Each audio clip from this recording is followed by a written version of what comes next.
Alors, on est arrivé à la paracha Tré, et dans notre paracha,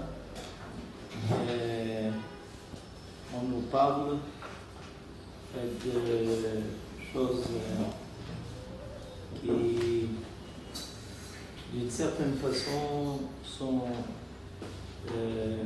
résumées de tout ce qu'on doit savoir et auquel on doit se préparer en vue de notre retour en Eretz Israël. On est parti à l'époque de nos ancêtres, Abraham, Yitzhak et Jacob. On a fini maintenant de traverser le désert. Et en vue de la fin de la traversée du désert, de l'entrée en Eretz Israël, on s'y prépare. Une des choses qui apparaît dans notre paracha et qui est fondamentale en vue de notre rentrée en Eretz Israël, c'est d'avoir une leçon concernant la Nebuah, concernant la prophétie. Pourquoi? Parce que pendant 40 ans, on était dans le désert et évidemment, il y a eu une prophétie évidente vis-à-vis de Moshe Rabbeinu, et pas seulement. Il n'y a pas que Moshe Rabbeinu qui a prophétisé dans le désert. Mais seulement, avec notre entrée en Eretz Israël, la terre d'Eretz Israël va devenir exclusive à la prophétie. Il y a quelque chose qui va fondamentalement changer et qui est important à découvrir, c'est qu'avec notre entrée en Eretz Israël, donc l'apparition de la Shrina, la présence divine, qui va se révéler sur le peuple et ses dirigeants spirituels et même politiques, comme tous les juges auxquels Dieu se révèle, il va y avoir un changement important. Ce changement va être que, à partir de maintenant, la prophétie, comme nous dit Rabbi Yehuda Halevi dans le Kuzari, n'apparaîtra exclusivement qu'en Eretz Israël, à de très rares exceptions, comme par exemple le prophète Yecheskel, qui lui avait déjà été prophète en Eretz Israël, et donc sa prophétie à Babel est comme une continuité, c'est comme s'il y avait un couloir qui le reliait et qui va lui permettre de continuer à prophétiser ce qu'il avait commencé en Eretz Israël, alors qu'il est en Babylonie. Et là, on va se trouver évidemment confronté à une question grave. Étant donné que la prophétie maintenant va devenir, en Eretz Israël, il faut savoir que la prophétie va devenir permanente.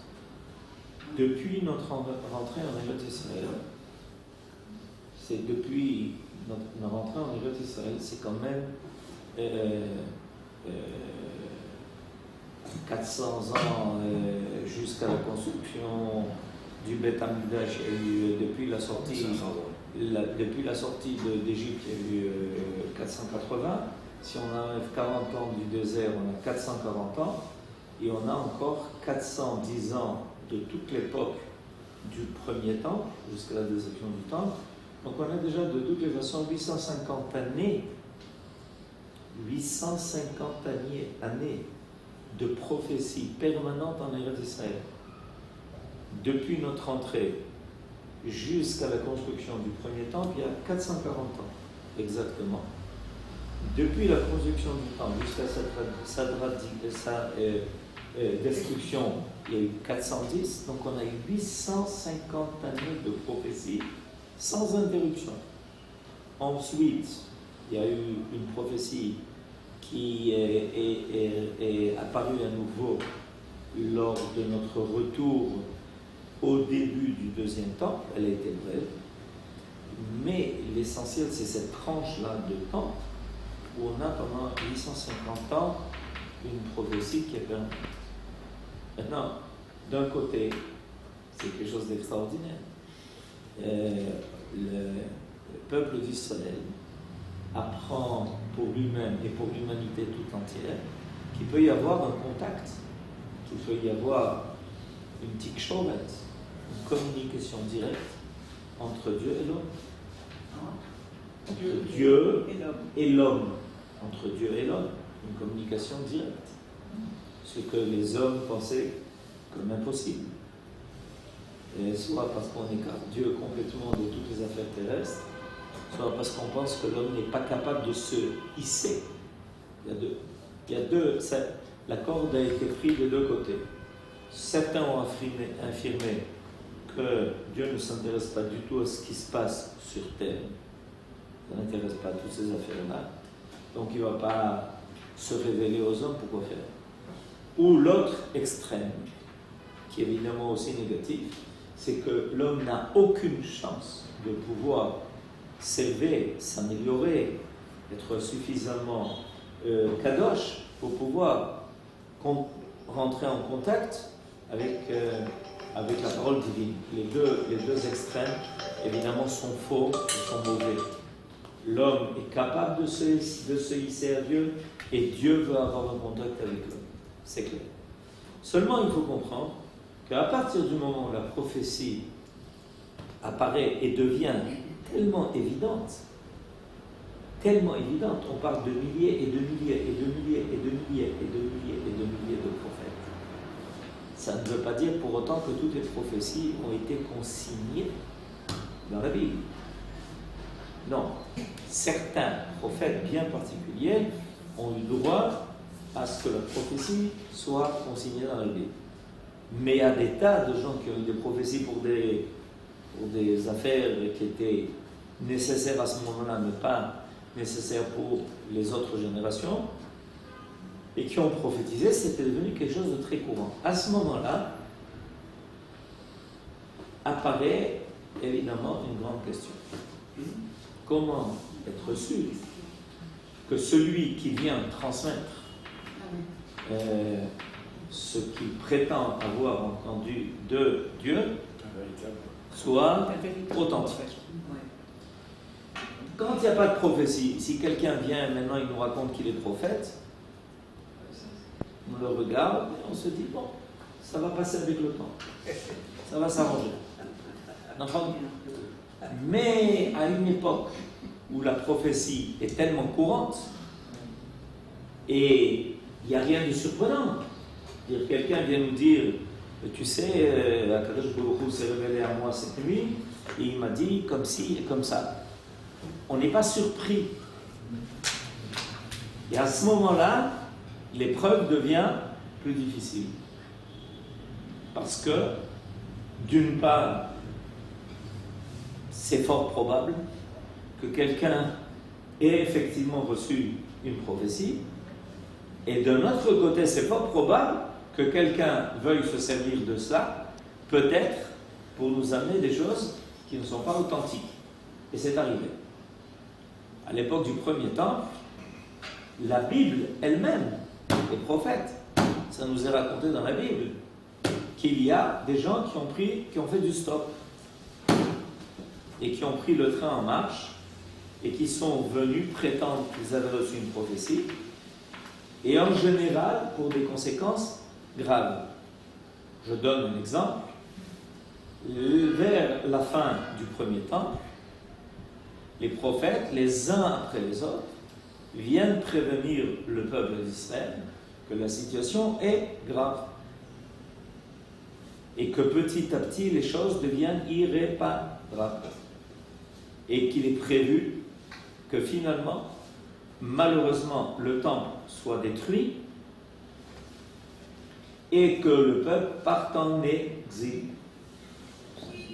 Alors, qu'est-ce que les gens préfèrent? Si on veut être populiste, démagogique. Bonne nouvelle. Les bonnes nouvelles, voilà, nous dit Maître David Cohen. Enfin, on veut entendre des bonnes nouvelles. Alors, il y a des gens qui se sont présentés devant le peuple, on dit, c'est des pessimistes, c'est des alarmistes, c'est des gens qui peignent la situation en noir. Bémet, vous comprenez bien que c'est pas. On est depuis 850 ans sur notre terre. Est-ce que vous pouvez imaginer qu'on puisse en sortir? Avec le temps. Et en plus de ça, évidemment, on sait comment dire les choses, d'accord? Parce que les gens à cette époque ne sont pas bêtes. Alors ils savent comment parler au peuple, comment les attirer. Et le peuple, évidemment, ça le dérange beaucoup qu'il ait des prophètes qui n'arrêtent pas de le sermonner pour leur dire, vous savez, la situation est grave. Si vous ne changez pas rapidement et totalement, voilà ce qui vous attend. Alors commencent à apparaître des gens qui disent, mais non, pas du tout, mais pas du tout, pas du tout. Faites-nous confiance. Nous avons la bonne nouvelle. La bonne nouvelle, c'est que Babel va perdre, ne vous inquiétez pas. Finalement, on restera sur notre terre, parce que ça permet aux gens de continuer à vivre comme si de rien n'était. D'ailleurs, ce phénomène-là se répète à travers l'histoire. Il se répète où on veut de temps en temps trouver grâce aux yeux du peuple, et on leur dit, mais continuez de boire, continuez de manger, faites la vie, vous n'avez rien à craindre, tout va s'arranger de soi-même. Alors évidemment, ceux qui n'ont pas l'intention de changer leur vie et de prendre la responsabilité de leurs actes, ça les arrange beaucoup. Donc, dans notre paracha, précisément, apparaissent les lois concernant les prophètes. Et c'est pas par hasard, parce que Moshe Rabbeinu est dans presque la fin de son discours en vue de notre rentrée en Eretz Israël. Et il est obligé de prévenir, il avait compris, Moshe Rabbeinu, qu'est-ce qui allait se passer. Il est obligé de prévenir le peuple en disant, sachez une chose, faites bien attention, quand vous entendrez quelqu'un, d'être sûr que c'est le bon prophète. Alors, je vous lis un passage de Rabbeinu Bechaye qui nous explique que d'abord, avant que l'on considère les paroles d'un prophète, on doit être sûr que la personne en question, c'est une personne qui a Yirat Shamayim, que c'est quelqu'un en qui on a confiance, non pas au niveau de la prophétie. D'abord, on puisse placer sa confiance en lui en tant qu'homme qui a crainte de Dieu. Vedavar yadua she'en marzigim et ha'ish benavi ad she'yiten ot uba aot kidvara. Et en plus de ça, on ne peut pas considérer que quelqu'un est un prophète, même si c'est bien parlé, avant qu'on ait pu constater que ce qu'il prophétise se réalise. Vetzarich she'itkaimu kol dvarav lo yirsar mehem. Mais nous rajoute Rabbeinu Bechaye. Et Maïmonide avait déjà indiqué ce principe. C'est que qu'est-ce qui peut arriver? Il peut arriver que quelqu'un arrive à deviner l'avenir. Ça a toujours existé, des devins. Des gens qui arrivent à deviner l'avenir. En se servant de ci ou de ça, de cocus ou de pocus, mais ils y arrivent. Seulement Kadosh Baruch Hu nous a aidés. Parce qu'il sait qu'il y a des gens qui peuvent deviner l'avenir. Alors comment il nous a aidés? C'est que quand la prophétie est vraie, elle se réalise jusqu'au bout sans qu'un seul détail n'y manque. C'est ce qu'il explique. Vetsarir she'itkaimu kol devarav lo yersar mehen. Il y a quelque chose d'intéressant. Ce qui est divin est total. Ce qui est divin est complet. Ce qui est divin est chalem. Si quelqu'un vient et qu'il nous prévoit quelque chose et que 80% de ce qu'il prévoit se réalise, c'est un faux prophète. Or aujourd'hui, quelqu'un vous dirait, vous vous rendez pas compte, 80% de ce qu'il a dit, imaginez-vous, du matin au soir, aujourd'hui, tout le monde fait en ce moment des shkarim, comment ça dit, des skarim. Sondage. Des sondages. Des sondages, vous avez compris. Ils font des sondages, du matin au soir. Si quelqu'un vous dit, j'ai réussi à deviner 80% du résultat, on le considère comme impossible. 80%. 20% une erreur en statistique, on accepte. D'accord ? C'est beaucoup. Or, c'est beaucoup. 90%, 95%, 99%, 99,99.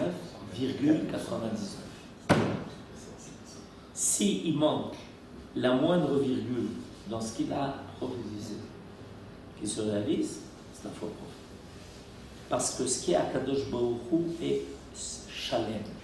Ce qui est divin est shalem. Et c'est pour ça que, par exemple, nous, quand on fait les mitzvot, on étudie chaque jour quelques halachot. Et quelqu'un qui n'est pas initié à cela, vous dit, mais c'est quoi ce petit détail? Une minute avant, c'est pas Shabbat, une minute après, c'est Shabbat.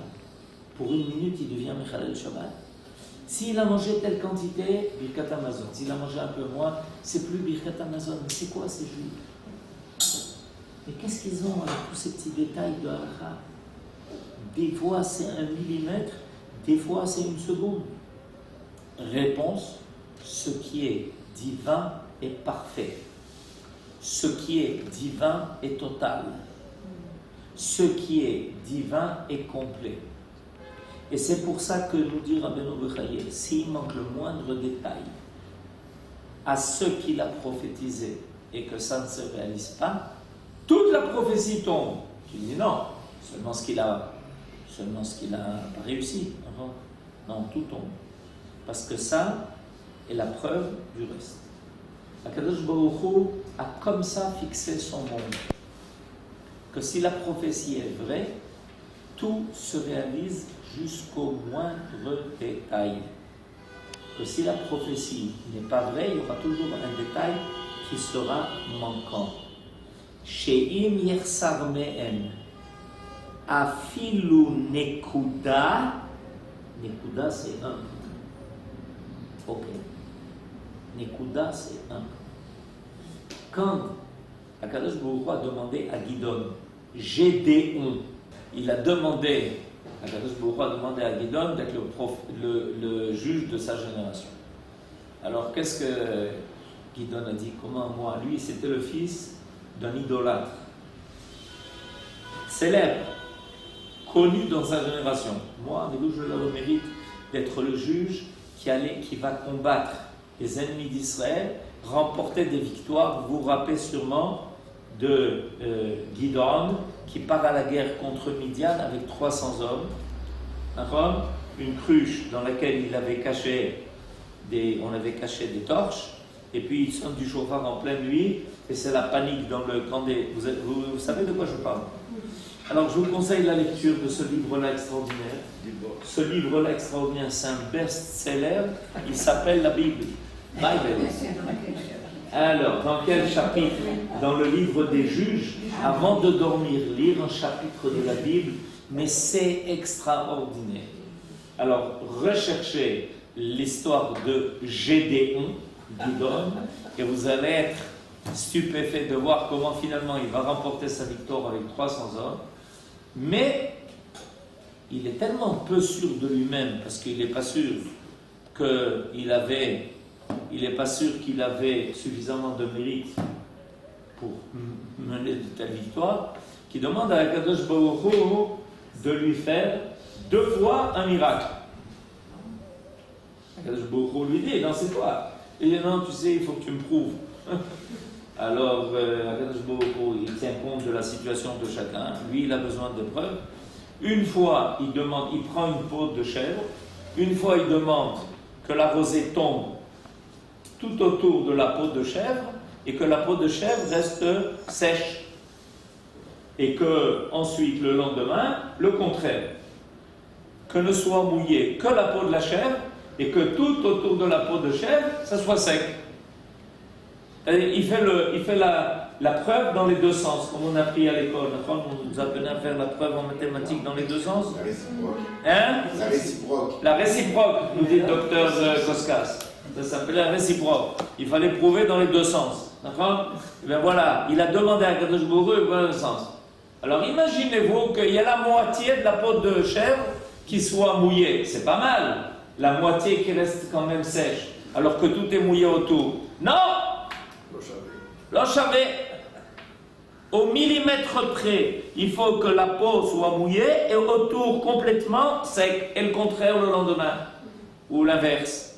Vous comprenez? C'est-à-dire, il faut bien comprendre. Ce qui est divin est précis. Et médouillac. Il ne peut pas y avoir un écart d'un millimètre. C'est pour ça que nous dit Rabbeinu Bechaye, Afilu Nekuda, un point qui manque. Enzenabi. Mais enfin, comprenez, aujourd'hui, quand on passe un examen, on a besoin d'avoir 100. D'accord? Il y a des examens où il suffit d'avoir 65. Pardon? J'ai un contre-exemple. Si vous avez une adresse internet, oui. À un point près, ouais. Le message n'arrive pas. Ouais, n'arrive pas, à un point près. Bédio qui a fait mort. Mais là, c'est la vérification après. C'est-à-dire que finalement, le prophète dit, mais écoutez, j'ai quand même réalisé 99,99%. Il dit, Nafam, tiens, faux prophète, on va te tuer. Pour ce qui manque là-bas, un faux prophète, parce qu'il est venu nous induire en erreur. Il peut nous occasionner pour nous faire amener à des choses extrêmement graves. Un prophète, quand il est confirmé, il a le droit provisoirement de nous dire de ne pas faire telle ou telle mitzvah, provisoirement. Imaginez-vous que ce soit un faux prophète. Imaginez-vous. Une fois, un prophète a été induit en erreur par un prophète. Par un faux prophète. Un faux prophète a induit un prophète en erreur. Comment il a fait? Il lui a dit, dans la prophétie qu'il avait reçue, le prophète devait aller trouver un des rois, le premier roi, après le roi Salomon. Quand il y a eu le schisme, il s'appelait Jéroboam. Jéroboam. D'accord? Et il est devenu idolâtre. Alors Akadosh Baruch Hu envoie un prophète pour lui dire, mais c'est bien ça, c'est gentil. Je t'ai fait maître roi et tu deviens idolâtre. Eh ben, tu sais ce qui t'attend? Alors il a sermonné devant tout le monde. Et il avait reçu comme ordre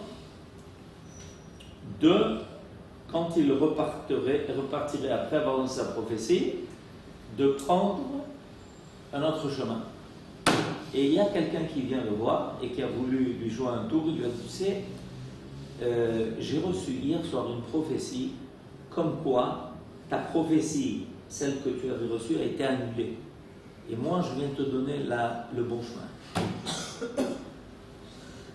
Qu'est-ce qui est arrivé? Il a suivi le faux prophète et à cause de ça, il est mort. Il a été tué par un lion. C'est-à-dire, c'est précis, c'est pas de la rigolade. C'est quelque chose qui est... Et les goïms, ils apprennent ça d'Israël. Quand Akadosh Baruch Hu voulait faire savoir quelque chose aux non-juifs, aux autres peuples, comment il leur faisait savoir? Comment Akadosh Baruch Hu, quand il voulait faire savoir quelque chose aux autres peuples, il le faisait? Il envoyait des prophètes d'Israël. Vous voulez un exemple? Vous savez que dans un mois, c'est Rosh Hashanah. Vous savez ça? Il faut commencer à acheter le miel. Dans un mois, c'est Rosh Hashanah. 10 jours après, c'est Yom Kippour. Quelle est la haftara de Yom Kippour? Yona. Qui est Yona? L'élève de Eliyahu Hanavi. Qu'est-ce qu'il reçoit comme rôle Yona? D'aller à Ninvé et de leur dire Od Arbaim Yom Veninvé Nefechet. Il est allé les voir en leur disant Shalom, Shalom. Qui es-tu? Yona. D'où viens-tu? d'Eretz Israël. Et qui tu es? Je suis prophète. Et qu'est-ce que tu viens de nous annoncer? Que dans 40 jours, vous disparaissez. Alors imaginez-vous, les goïms leur disent, mais dis-moi, on n'a pas entendu ça aux informations. Le roi de Ninive entend que Yona, prophète d'Israël, est arrivé.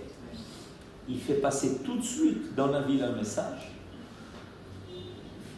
3 jours de jeûne. Tout le monde fait tchouva. Si un prophète d'Israël vient nous dire que dans 40 jours, la ville disparaît, il faut le prendre au sérieux, parce que tout ce qu'ils disent se réalise. Ils le savent ça chez les peuples. Chez les peuples, c'est quelque chose de connu, que les prophéties d'Israël se réalisent. Jusqu'à aujourd'hui.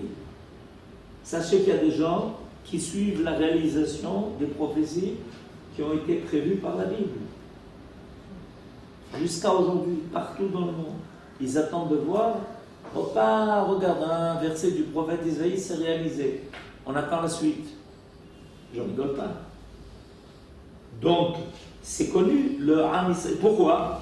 Parce que on sait que dans le Ham Israël, ce qui n'est pas authentique est tout de suite rejeté. Vous avez compris? Pourquoi finalement on nous fait confiance? Pourquoi on fait confiance dans la Bible? Parce que tous ceux qui ont essayé de nous rouler, ils ont déroulé. Alors que nous, on est là. Et que les prophéties qui sont marquées dans la Bible se réalisent. Il y en a qui sont très inquiets de ça d'ailleurs. Que finalement tout se réalise, ça les inquiète beaucoup. Parce qu'ils s'aperçoivent que tout est confirmé.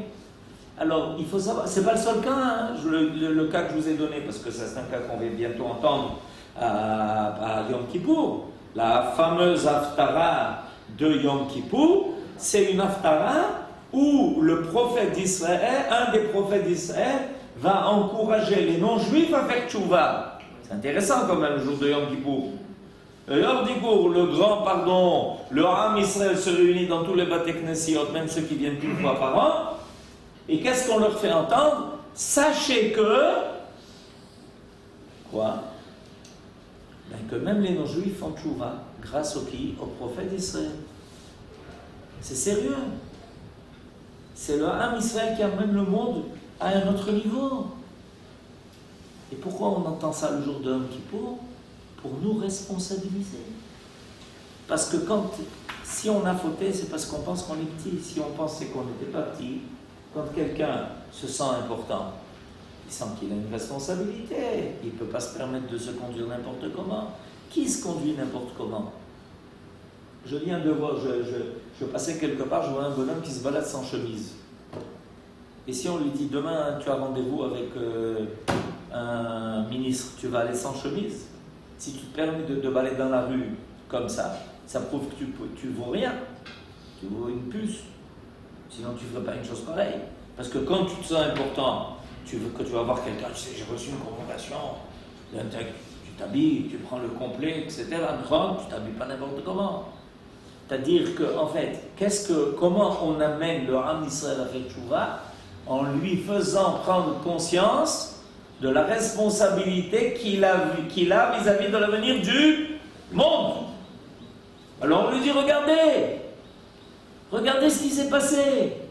Yona, il a voulu d'ailleurs s'échapper à sa mission. Personne ne pensait qu'il ne peut pas échapper à la mission que Akadosh Baruch Hu t'a envoyé. Tu vas aller trouver Ninvé. Quand ça? Mais on te raconte ça à Yom Kippour. Yom Kippour, qu'est-ce qu'il y a Yom Kippour? Quel rapport entre nous et Ninvé et Yom Kippour? On est avec nous-mêmes, non, Yom Kippour? D'accord? Et on te parle de Ninvé. Pourquoi? Parce que Zé Bédiouk, c'est la raison pour laquelle on doit tellement se sentir responsable. On doit tellement se sentir responsable, précisément parce qu'on a un rôle universel. Universel. Et ça, si on en prend conscience le Yom de Yom Kippour, on dit, oh là, Habibi, c'est sérieux. C'est pas seulement pour nous-mêmes, c'est pas parce qu'on commence à réfléchir chacun à son Olam qu'on fait tchouva. C'est parce qu'on est responsable vis-à-vis de l'avenir de l'ensemble de la création. Qui c'est qui peut être juge des vérités qui ont été dites par des prophètes? C'est-à-dire, si demain un prophète nous dit quelque chose, comment on peut croire à cette traduction de quelqu'un qui dit, bon, voilà ce que le prophète a dit. Comment est-ce qu'on peut le croire ou le respecter? Vous avez raison, c'est une très bonne question. Il est clair qu'il peut se présenter devant le tribunal de l'époque, qui d'abord vérifiait sa qualité. Sa qualité d'un homme qui est Yahvé Shammai, qui est connu qui est célèbre pour sa piété. On commence avant tout, avant les prophéties. Ensuite, le tribunal lui dit, bon, tu es prophète. On l'avertissait en lui disant, tu sais, quelqu'un qui se dit prophète, on va vérifier si ce qu'il dit se réalise. Alors donne-nous des choses. Et le tribunal réclamait de lui de prophétiser des choses très précises. Par exemple, s'il nous dit, vous savez, demain matin, le soleil va se lever. Pas possible. Et demain matin, le soleil se lève. Kol hakavod. C'est pas de ça qu'on parle. On demandait des choses très précises. Okay. Je voudrais savoir, les faux prophètes, est-ce que quand ils prophétisaient, là, les 80% qui vont prophétiser, ils recevaient bien le message, un message quand même Divin. Oui. Eux, ils étaient persuadés qu'ils étaient des vrais prophètes. Donc est-ce que vous pensez que les faux prophètes pensaient qu'ils étaient des vrais ou des faux? Eux, ils croyaient à ce qu'ils prophétisaient. Ils ne savaient pas qu'ils étaient des faux prophètes eux-mêmes? Non. Et pourquoi ils voyaient des choses? Vous parlez des fantasmes. Quelqu'un comme il entend des voix, etc. On vérifie qu'il est en bonne santé. Oui, non, mais on parle de faux prophètes qui voient quand même 80% d'une vérité. Donc, mais s'il voit 80% d'une vérité, comment ils peuvent voir 80% d'une vérité? Alors, il peut prendre conseil. Par exemple, quelqu'un qui pense qu'il a des choses, qui voit, qui pense qu'ils sont vraies. Ok, par exemple, jusqu'à aujourd'hui, quand quelqu'un vient et nous dit, vous savez, j'ai rêvé 3 fois de la même chose. On le regarde, on lui dit, attendez, 3 fois de la même chose, ça veut dire quelque chose. Les Chachamim ont des traditions. Ils ont des traditions qui leur permettent de vérifier exactement. Ok, vous avez il y a par exemple une très grande différence entre prophétiser de quelque chose de positif ou de négatif. Si on prophétise de quelque chose de négatif, ça ne prouve rien. Pourquoi? Parce que tout négatif peut s'annuler. La xéra peut s'annuler. Par contre, quand Kadosh Baruch Hu prophétise quelque chose de positif, ça doit se réaliser. Alors on a des signes, on sait. Les sages, ils savent comment vérifier. Pourquoi Kadosh Baruch Hu nous transmet tout ça? Précisément parce qu'il veut éviter qu'il y ait des erreurs. Il veut éviter. Alors si quelqu'un dit, par exemple, je donne un exemple. Non, mais votre question, vous savez que votre question, c'est un chapitre dans la Bible. Pourquoi? Parce que c'est arrivé avec le prophète Samuel. Shmuel, il était élève du juge qui s'appelait Aïli. Ok? Et il était, depuis l'âge de 2 ans, sa mère l'a mis, comme elle avait promis. Si j'ai un garçon, je le dépose au Mishkan, au tabernacle, et toute sa vie, servira Dieu. Ok? C'est ce qui est arrivé. Et un jour, Akadosh Baruch Hu se révèle à lui en pleine nuit. Mais il n'a jamais eu ça. Et au début, il pense que c'est son maître qui l'appelle. Alors il va retrouver son maître. Il lui dit, tu m'as appelé? Il dit, non, je ne t'ai pas appelé. Il va s'endormir. Tout d'un coup, il entend à nouveau la voix de son maître. Il se réveille et dit, parce que c'était son rôle, de servir son maître qui était très âgé. Il va le voir, il lui dit, tu m'as appelé? Il dit, non, je ne t'ai pas appelé. Et il commence à comprendre quelque chose qui se passe. Et la 3e fois, il lui dit, écoute, la prochaine fois que tu entends qu'on t'appelle Shmuel, ok? Alors, réponds comme ça. Il lui explique exactement comment répondre à l'appel divin qui lui est lancé. Au bout de 3 fois. Et il y comprend. qu'en réalité Shmuel commence à être prophète. Donc il y avait toute une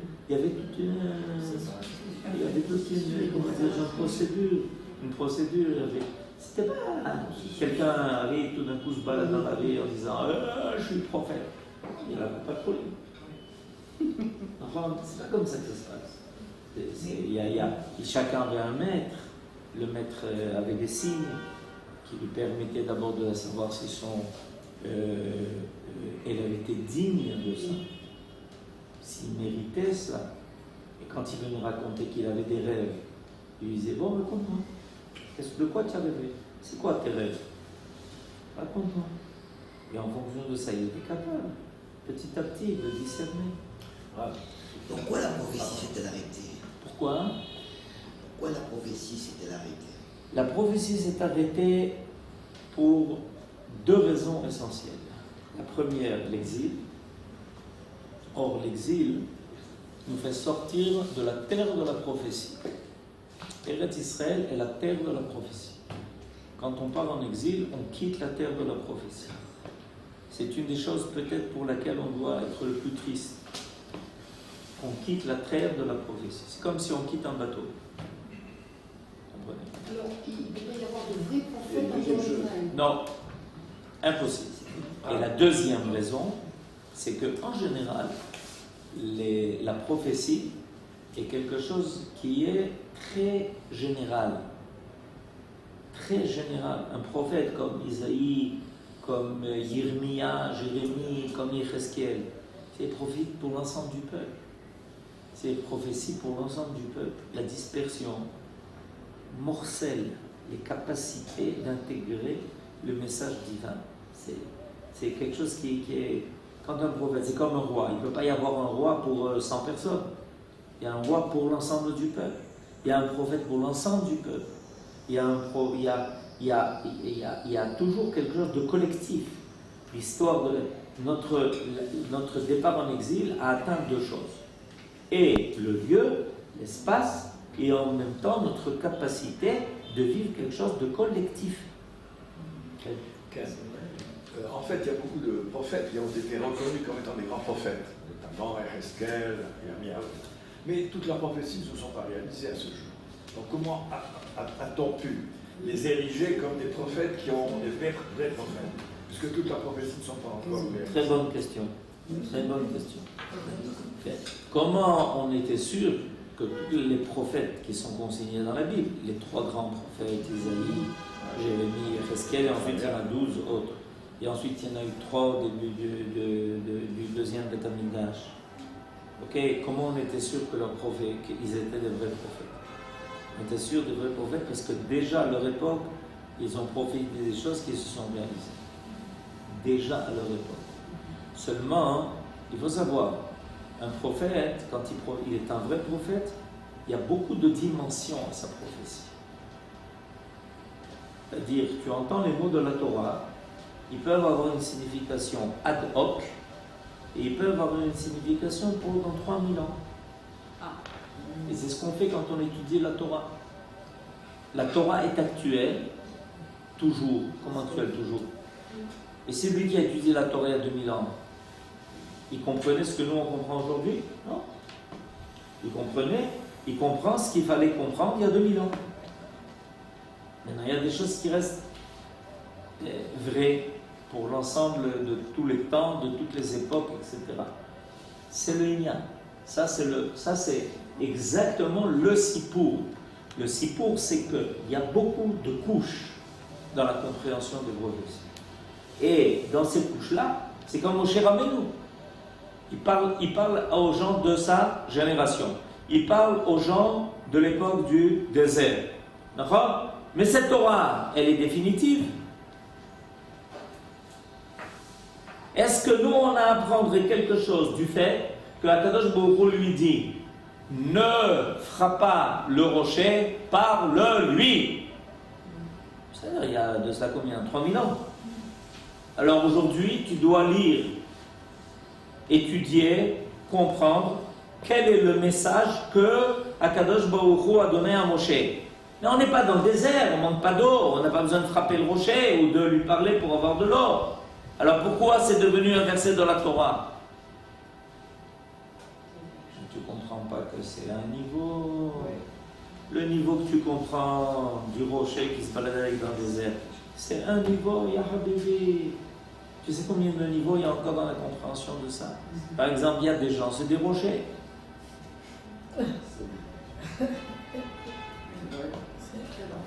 Attends,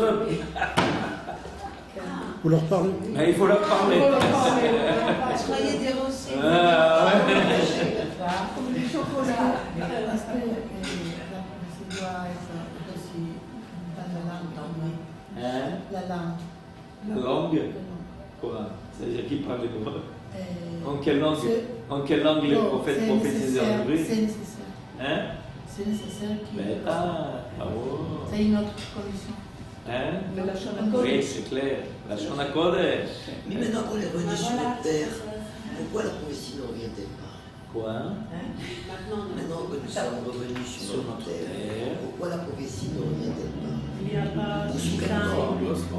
Sous quelle forme? Oui, oui. Sous quelle forme peut-elle revenir? Hein? Ou bien sous quelle forme? Elle revient d'abord à un niveau collectif. Ah, d'abord. Ça veut dire quoi? Ça veut dire que le Ham Israël, depuis 150 ans, ok, il a changé le cours de l'histoire. Comment il a su faire? Et quoi faire? Et à quel moment? Et comment? On a réfléchi une fois à ça. Vous savez que tout aurait pu se terminer en catastrophe. Tout aurait pu être un échec total. Pendant des siècles et des siècles, il y a eu des échecs, il y a eu des tentatives de retour en Eretz Israël. Le résultat, il a été terrible. Alors, tout d'un coup, il y a 150 ans, là, Israël commence à réaliser il y a quelque chose qui le guide, il y a quelque chose qui l'inspire, quelque chose qui lui dit voilà ce qu'il faut faire. Comment? Eh bien, quand on est conscient de ça, on se dit qu'on vit des choses qu'on n'a jamais vécues. Donc, étudiez l'histoire, vous apercevrez qu'il y a eu beaucoup de tentatives, elles n'ont pas marché. Puis tout d'un coup, voilà que l'âme Israël, il fait des opérations et ça marche. Zéolech, ça se réalise, ça se fait. Il sait prendre les bonnes décisions. Vous savez, ça veut dire ce que ça veut dire? Savoir prendre une bonne décision. On prie pour ça. Beaucoup nous donne la chokma et la touchia pour prendre une bonne décision. Bezrat Hashem. Amen. On peut considérer que Herzl est un prophète. On peut considérer que Herzl, qui a voulu œuvrer pour la collectivité, a commencé à intégrer la direction que Akadosh Baruch Hu a indiquée à son peuple. Et ça, il y a des gens qui le saisissent, il y a des gens qui l'intègrent, et qui tout d'un coup reçoivent aussi les forces pour ça. Alors je ne dis pas que Herzl est un prophète, mais je dis que Herzl a intégré quelque chose de collectif, comme je disais tout à l'heure, qui fait que ça se réalise, qui fait que ça marche, que ça se passe. Ça se passe. Vous comprenez? C'est pas... Je ne parlais pas Herzl. Hein? Je ne parlais pas Herzl. Qui ça? Herzl? Non. Non, ça a été traduit. Non, c'est pas. Je ne peux pas dire de Herzl que c'est un prophète. Il faut quand même rester avoir les pieds sur le... Shabbat Shalom!